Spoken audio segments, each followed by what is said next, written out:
Okay, so what really drives us? Like deep down, is it this constant push to be more, to overcome things? Or is it, messier, tied up with our beliefs, our flaws, how we connect or don't connect? Exactly, those big questions. And today, we're really diving deep into how two, well, absolute giants tackled them. Friedrich Nietzsche and Fyodor Dostoevsky. Mm-hmm. We'll be pulling from Nietzsche's Beyond Good and Evil and, of course, Dostoevsky's massive work, The Brothers Karamazov. So, okay, let's get into their core ideas. What fundamentally motivates us, according to them? Well, it's really interesting how they start in such different places. Nietzsche, in Beyond Good and Evil, he puts forward this concept of the will to power. Right. And he sees it as the basic engine of everything, not just humans, but even like rocks and stuff. He talks about a will to power paralyzed. So even something seemingly still has this drive. Yeah, like potential energy almost. Yeah. It has this fundamental drive to, well, persist, to influence and be influenced. For Nietzsche, just existing is a kind of power that hasn't fully expressed itself. It's his master key, pretty much. So for us, that feeling of wanting to improve, learn something new, even just get through the day, that's the will to power. That's exactly it. And it's not always about dominating others. Often it's that inner drive, overcoming your own limits, growing, asserting your existence, that satisfaction when you finally nail something difficult. That's it. Okay. Then we switch gears to Dostoevsky, the brothers Karamazov. And wow, it feels like a totally different motivational landscape. Oh, completely. You start with the father, Fyodor Pavlovich. His motivations seem pretty base, right? Pleasure, money, manipulating people. Yeah, very self-serving. Definitely. But then Dostoevsky plunges us into his sons, and they're all pulled by such different, often clashing forces. You take Dmitri. A total whirlwind. Exactly. Passion drives him. His love for Grushenka, his feeling for Katerina Ivanovna, the jealousy, this fierce, maybe misplaced sense of honor.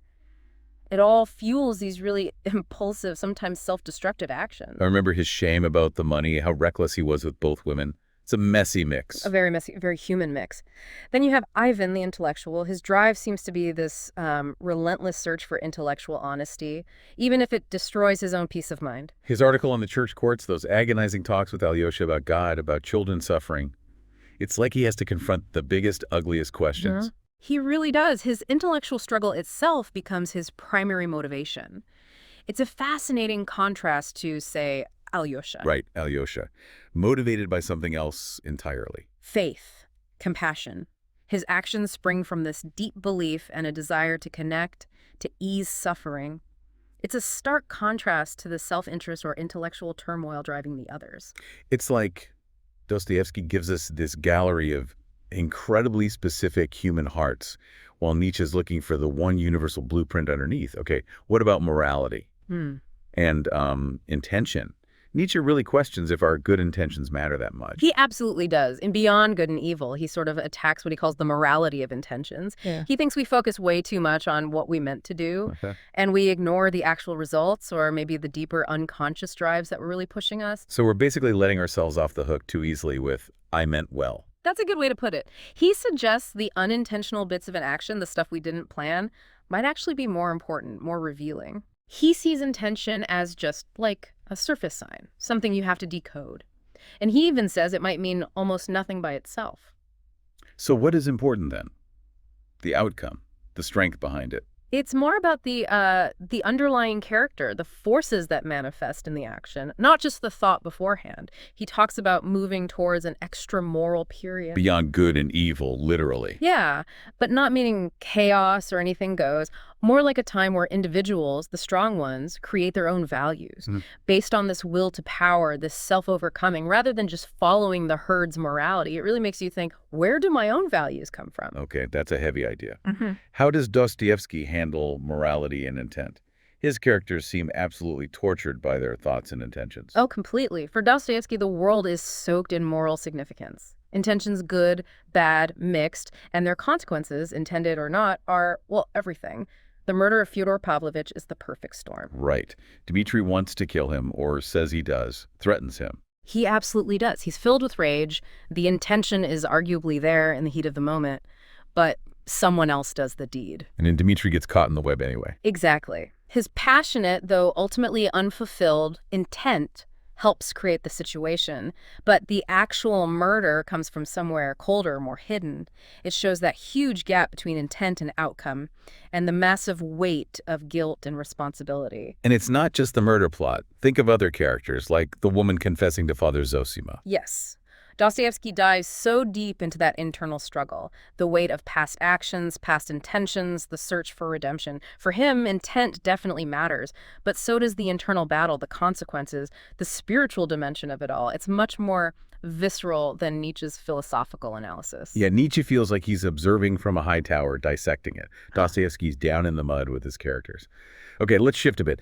The individual versus society or faith. Nietzsche really champions the free spirit. He does. The free spirit for Nietzsche is someone strong enough, independent enough to question and maybe even break free from traditional morality, social norms, to forge their own path, their own values. Creating your own meaning, essentially. Pretty much. It's about liberation from external pressures, society, religion, to realize your own potential, self-sovereignty.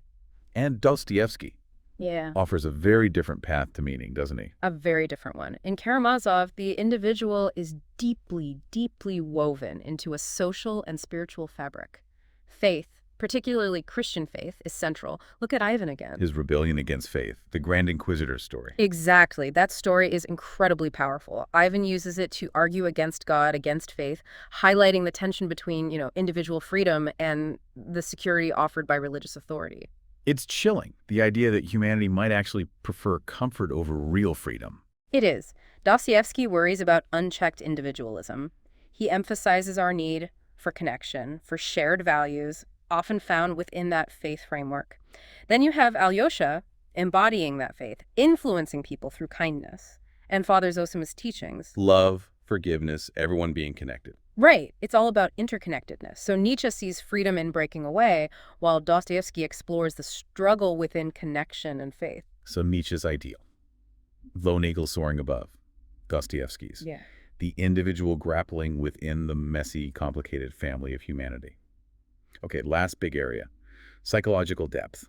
Both are obviously brilliant observers, but their styles feel so different. Very different. Nietzsche gives you these sharp, almost needle-like insights, little aphorisms scattered through beyond good and evil. Yeah, like lightning flashes. Exactly, like his comment on how women might feel about women in the abstract, or the idea that committing yourself, binding your heart, can actually free your spirit elsewhere, or how surviving terrible things makes you question, well, everything about human nature. They make you stop and go, whoa, wait a minute. They're designed to jolt you, to challenge assumptions.